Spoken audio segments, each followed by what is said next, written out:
Seguimos en Mejor Energía TV, estamos en el segundo bloque del capítulo 80 de nuestro programa. Sin duda es uno de los temas que preocupa de la agenda energética en Argentina. Tiene que ver con los proyectos en el segmento de la energía nuclear, del sector nuclear argentino, esa vanguardia tecnológica y científica a nivel internacional, con una historia larga, recorrida, desde los desarrollos de centrales nucleares, también el incipiente rol que tienen los científicos argentinos en buena parte del mundo en este segmento, y también el panorama complejo o complejizado, mejor dicho, con la situación económica argentina y los recortes presupuestarios que están afectando un sector clave estratégico del país, con proyectos que están cruzados por los interrogantes por el próximo devenir económico en los meses que vienen. Estuvimos hablando también aquí en AM550 con la presidenta de la CNEA, de la Comisión Nacional de Energía Atómica, respecto de la mirada sobre este momento, acerca de su rol también, y también de la marcha de la planta industrial de agua pesada, de la PIAP, aquí en el complejo ubicado en Arroyito, a pocos kilómetros de la capital provincial, acá en la provincia de Neuquén. Compartimos la entrevista que hacíamos con Adriana Serkis, la presidenta de la CNEA, que nos decía lo siguiente.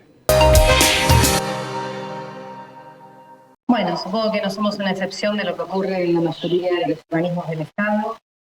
Comenzamos el año trabajando con la hipótesis de un presupuesto prorrogado de 2023 a 2024, pero con la expectativa de que en el momento hubiera algún tipo de evaluación de cuáles eran las necesidades y el avance de los proyectos, en función de eso rediscutir un poco qué es lo que se pensaba o cómo se iba a poder funcionar. La verdad es que lamentablemente no solo todavía no pudimos avanzar en ese sentido, sino que además del crédito otorgado del primer trimestre tuvimos muy poquita pago efectivo, o sea, uno otorga el Estado Nacional en las diferentes instancias para la utilización del presupuesto. Existe una instancia del crédito que se otorga, que correspondía al 40% del total del presupuesto 2023 para este primer trimestre. Pero de ese presupuesto, a pesar de haber empezado a ejecutarlo, digamos, de elevar las deudas y las facturas correspondientes, solamente se hizo el pago del 11%. Esto implicó, anuncios y un comunicado interno para que la propia institución entendiera dónde estamos parados. Implica para el funcionamiento habitual deudas con todos los servicios tercerizados, de limpieza, de guardias de seguridad, de servicio médico, de parques y jardines, etcétera. Pero bueno, siendo las más graves, obviamente, y las que estuvimos tratando de atender, haciendo parches, diría yo, las que tienen que ver con las urgencias más importantes, como son, por ejemplo, el transporte al centro de UPC, para que puedan seguir haciendo las operaciones, o los servicios médicos, que sin los cuales, si no tenemos servicio médico, ya sea por normas de seguridad y higiene, ya sea también por la atención de las actividades particulares que se hacen dentro de nuestras instalaciones, no podemos operar. Te sumo esto, la particularidad de los grandes proyectos, como son el CAREM, el R10, la construcción del centro de fotovolterapia, o la puesta en marcha de la planta industrial de agua pesada, en los cuales ya acumulamos deudas muy grandes, y debido a que teníamos el crédito, nosotros se emitieron las deudas, pero estábamos esperando de que se ejecuten los pagos para poder hacer frente a estas deudas ya generadas. En el caso del CAREM se le suma a su vez que es un fideicomiso y quedó comprendido dentro de todos los fideicomisos que quedaron demorados, así que ni siquiera puede ejecutar el presupuesto del fideicomiso. Esto implicó, en el caso ese en particular, que la empresa que tiene a su cargo la construcción, que es NASA, Nucleoeléctrica Argentina, que es quien a su vez se ocupa de operar las centrales nucleares de nuestro país, tiene un convenio con nosotros, un contrato de ejecución, y tiene varios subcontratistas. Uno de los frentes de obra ya lamentablemente no se pudo sostener sin el pago y se definió que se fuera deteniendo.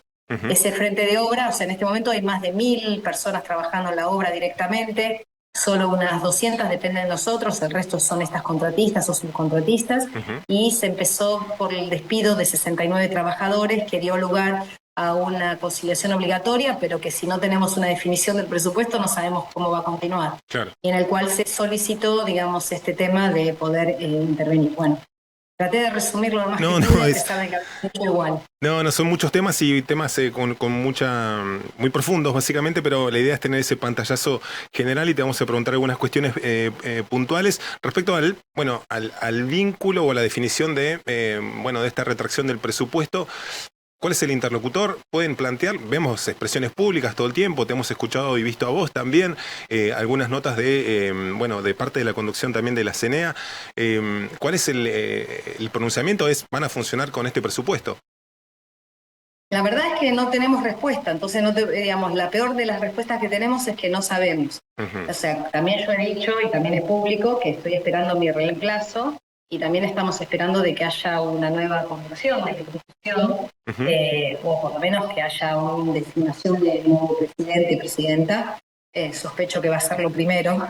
Y bueno, más allá de eso, con la designación, de todas maneras, no se van a acabar los problemas porque si no hay un crédito asignado, si no hay ejecución de los pagos ya hechos, sigue estando en una situación de fragilidad el funcionamiento habitual. Entonces también en algún momento logramos tener una conversación con el secretario de Energía, que ya hace más de ahora 3 semanas o 4, en el cual había un compromiso de volver a, digamos, a tener otra reunión o volver a avanzar no solo con el reemplazo de la presidencia, sino también de poder saber exactamente qué es lo que está ocurriendo, digamos, con el tema presupuestario. Ujú. Nos habían dicho que durante el mes de marzo se iba a elaborar el presupuesto para el 2024 y todavía eso no ocurrió. De todas maneras, nosotros enviamos nuestros escenarios presupuestarios de qué es lo que se necesita para que estos grandes proyectos no se detengan, qué es lo que se necesita para que tengan al menos un avance razonable y que no se tenga que pagar los costos sufridos, que significa detener una de estas grandes obras, que no se tengan que pagar los litigios que corresponde a que los contratos no se cumplan. Así que, bueno, estamos tratando de ver un poco ahí como cada una de las actividades que se hacen. Ujú.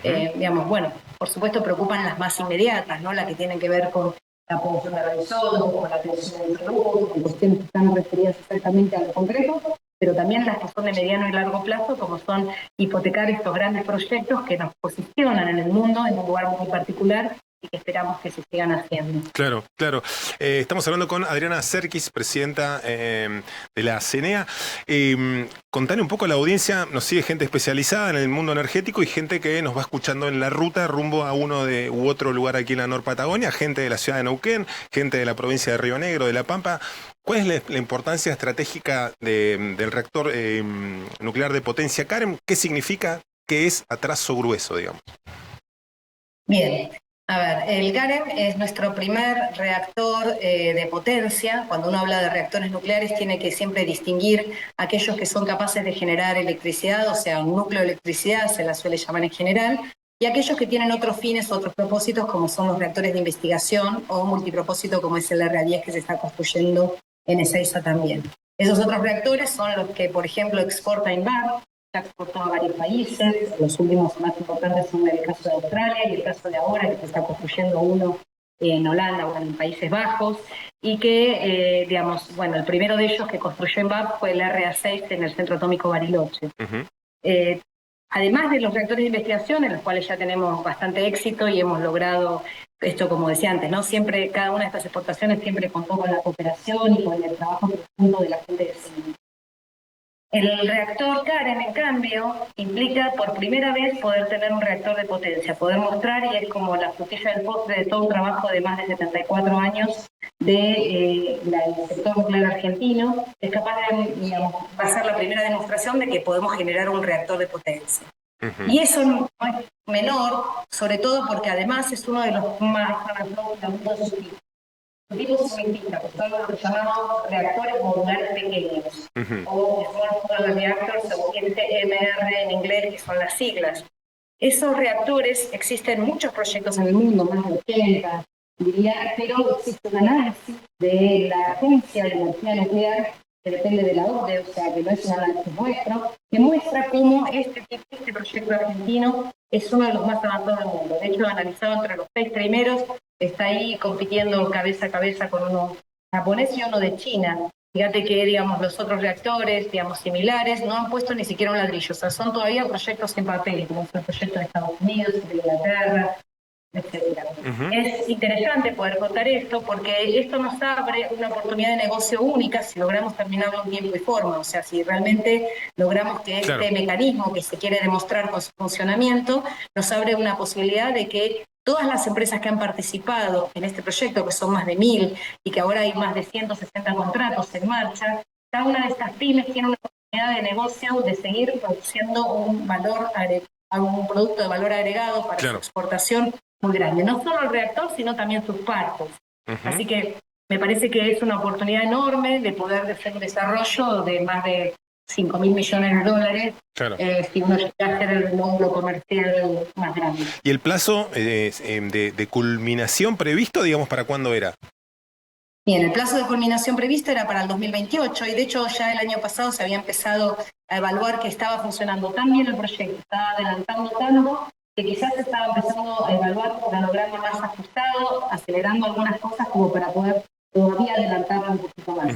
Obviamente ya este sueño fue dejado de lado, seguimos apostando a que estos retrasos y estas indefiniciones no le causen retrasos muchísimo más grandes, porque el resto de los proyectos del mundo apuntan a, como muy temprano, el 2030. Así que imagínate que todavía el 2028 es una ventana de oportunidad de tener este proyecto terminado. Y sería muy interesante porque, bueno, el que se está haciendo ahora podría demostrar que va a estar conectado a la red, alimentaría una ciudad de unos 100.000 habitantes, pero bueno, nos posicionaría realmente en un lugar muy bueno. Y el mundo entero incluso, digamos, están pidiendo, buscando hacer acuerdos de entendimiento con nosotros desde muchísimos países de los más variados. Eso quiere decir que hay un interés real, ¿sí?, en este avance. Adriana, te pregunto por la situación de la planta industrial de agua pesada, de la PIAP. Si mal no recuerdo, habíamos hablado tiempo atrás, nos comentabas acerca de la situación, bueno, de esa búsqueda de afianzar una de las líneas de producción para garantizar la producción de agua pesada e ir indagando en otros terrenos con otra línea de producción para, bueno, eventualmente otro tipo de producción, otro tipo de desarrollo. Bueno, tenemos a Vaca Muerta acá al lado, siempre en la agenda el tema del gas, los fertilizantes. ¿Cómo quedan en ese escenario todo ese contexto para la PIAP?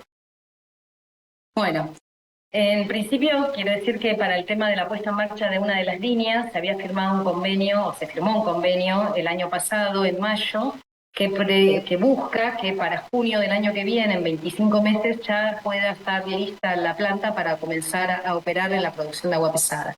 Bueno, todos estos retrasos presupuestarios hacen prever que va a haber que hacer alguna adenda, también, digamos, ajustándonos los cronogramas, quién sabe exactamente a qué.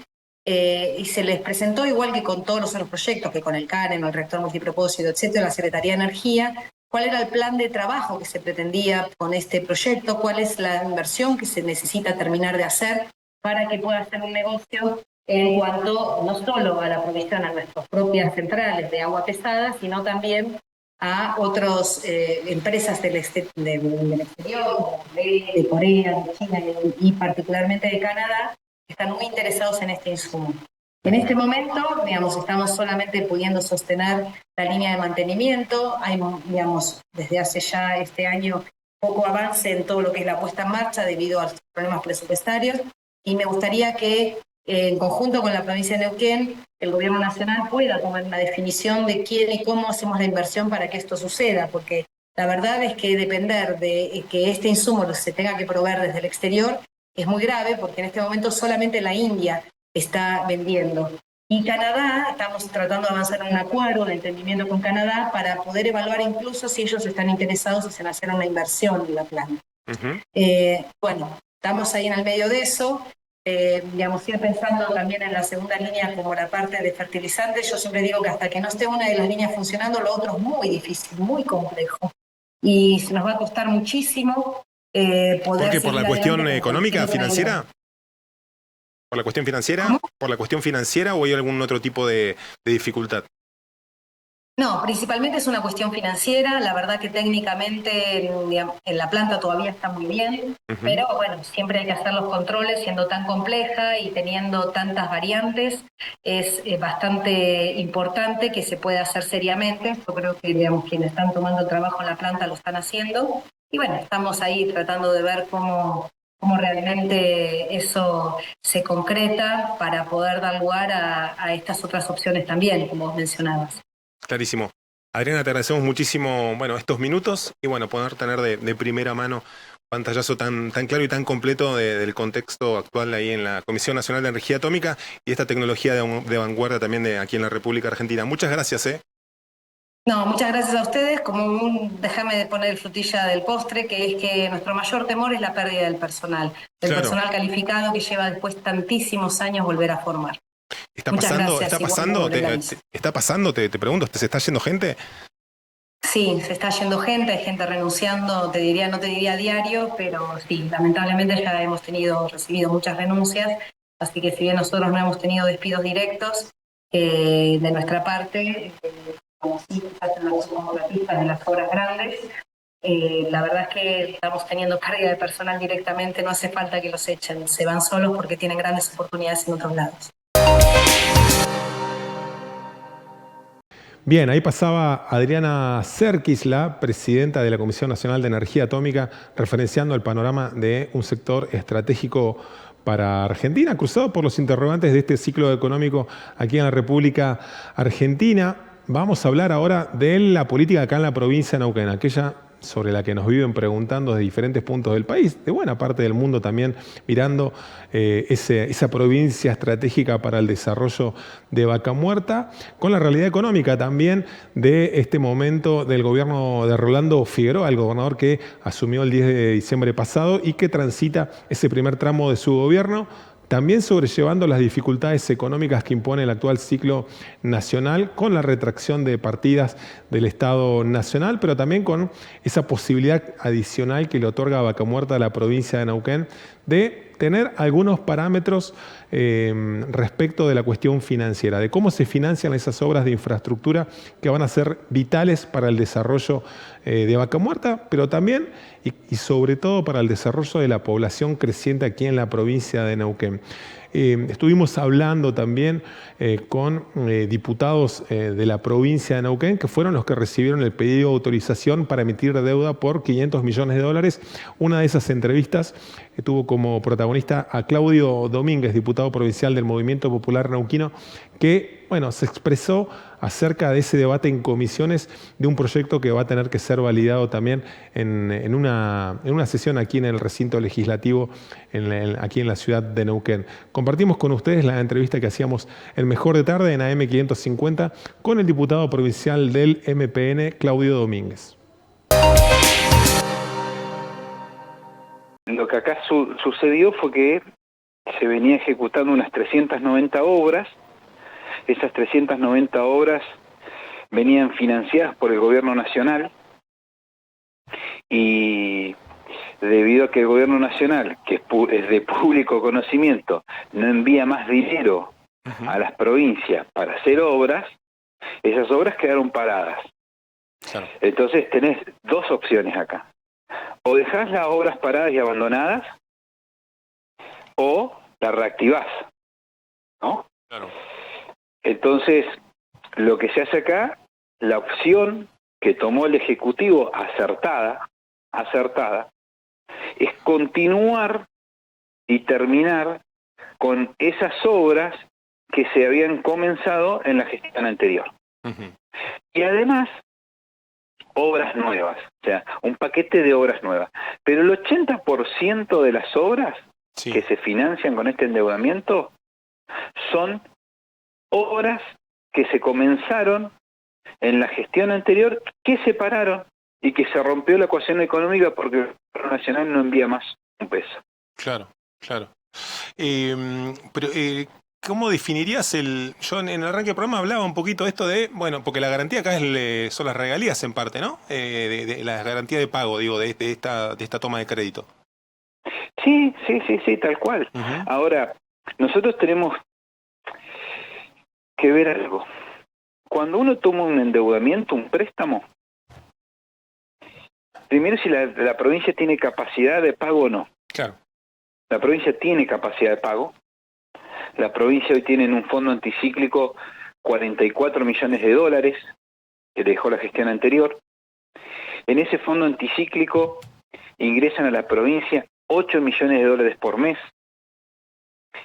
A fin de año, ese fondo anticíclico nosotros calculamos por el crecimiento de petróleo de producción de petróleo que va a tener la provincia de Neuquén y el crecimiento de gas que va a tener la provincia de Neuquén, que nosotros hoy el gas está en casi 82 millones de metros cúbicos día, y los barriles de petróleo que produce la provincia son 381.000 barriles de petróleo. Uh-huh. A fin de este año la provincia va a estar en 500.000 barriles de petróleo y casi en 89 millones de metros cúbicos días, ¿no? Uh-huh. Va a tener picos, por ejemplo, en invierno por el gasoducto Néstor Kirchner, que va a estar cerca de los 105 millones de metros cúbicos días en gas.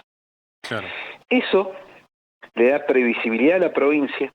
En ese fondo anticíclico a fin de año van a estar ingresando casi 16 millones de dólares. El próximo año a la provincia de Neuquén, en ese fondo anticíclico, le van a estar ingresando casi a mitad de año 25 millones de dólares por mes a la provincia. Pero tenemos dos opciones nosotros.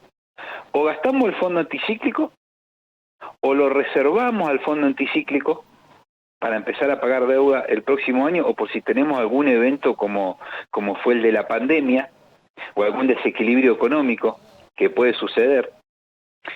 Y la opción es, guardémoslo, que la provincia tenga dólares de ese fondo anticíclico que va entrando mes a mes, que tengamos una reserva. Uh-huh. Y tanto en el 2024 como en el 2025, la provincia tiene mucho vencimiento. De los 1.135 millones de la deuda de la provincia total, casi 700 millones se vencen entre este año y el próximo año. Uh-huh. Si nosotros a la provincia lo autorizamos a refinanciar deuda, 150 millones de los 340 que hay este año, le permitía refinanciar deuda a un interés menor que el que hoy tiene, que tiene que pagar la deuda, y estirarla a 10 años, Uh-huh. a la provincia la terminás aliviando, y vos ya sabés que 2025, a partir de mediados del 2025, a la provincia le va a ir muy bien. ¿Por qué? ¿Por qué a mediados del 2025? Porque a mediados del 2025 el oleoducto de Bahía Blanca, que se está haciendo de Bahía Blanca a Neuquén, le va a permitir a la provincia de Neuquén evacuar casi 340.000 barriles de petróleo día. Uh-huh. Claro. Entonces, uno se endeuda para aliviar las cuentas de la provincia hacia futuro, y la pregunta que nos tenemos que hacer es, ¿la provincia va a poder pagar esta deuda? Sí.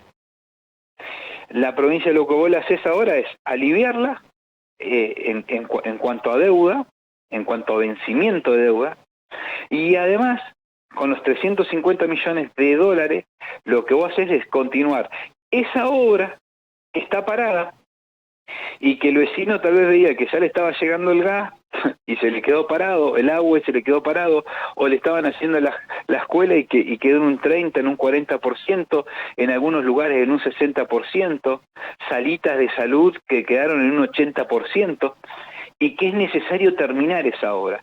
Pero es necesario terminar primero por el vecino, por la población que se iba a ver beneficiada por esa obra, y por los trabajadores, porque si nosotros le calculamos que de esas 390 horas, 10 obreros, 10 trabajadores por cada una de esas horas, son 3.900 familias, 3.900 obreros o obreras de la construcción que hoy no tienen un sueldo. Claro, claro. Y eso te permite reactivar la economía. Y en épocas de crisis, en épocas donde hay una recesión, lo más importante, siempre la provincia de Neuquén salió con endeudamiento para obras, que esto es lo importante, ¿no? Porque, ojo, nosotros en la ley, permitimos al Poder Ejecutivo a reestructurar esa autorización que nosotros tenemos, que en total son 500 millones, Sí. en reestructurar la deuda, la refinanciación de deuda son 150 millones, en reestructurar en 100 millones de dólares para que lo vuelque únicamente en obras, no para que lo vuelque en deuda, sino en obras, en más obras. Está claro, está claro. Estamos hablando con Claudio Domínguez, diputado provincial del MPN. Planteaba también en el arranque del programa esto de, bueno, de la necesidad de hacer de todo este proceso algo transparente. Entiendo que pusieron algún tipo de cláusula de comparecencia del Ejecutivo, de funcionarios del Ejecutivo, bueno, para ir mostrando cómo se realiza esta colocación, las obras, las inversiones. Un poco pasa por ahí también las modificaciones que se introdujeron al proyecto original. Sí, pasa. Primero, lo que hablamos, que era poder reestructurar no para pagar deudas, sino para poner más obras. Si vos tenés que reestructurar, decís, no, mira, yo te dejo reestructurar tu endeudamiento, pero para hacer más obras, no para pagar deuda. Primer punto. Segundo punto, que el anexo sea parte de la ley y no de los fundamentos.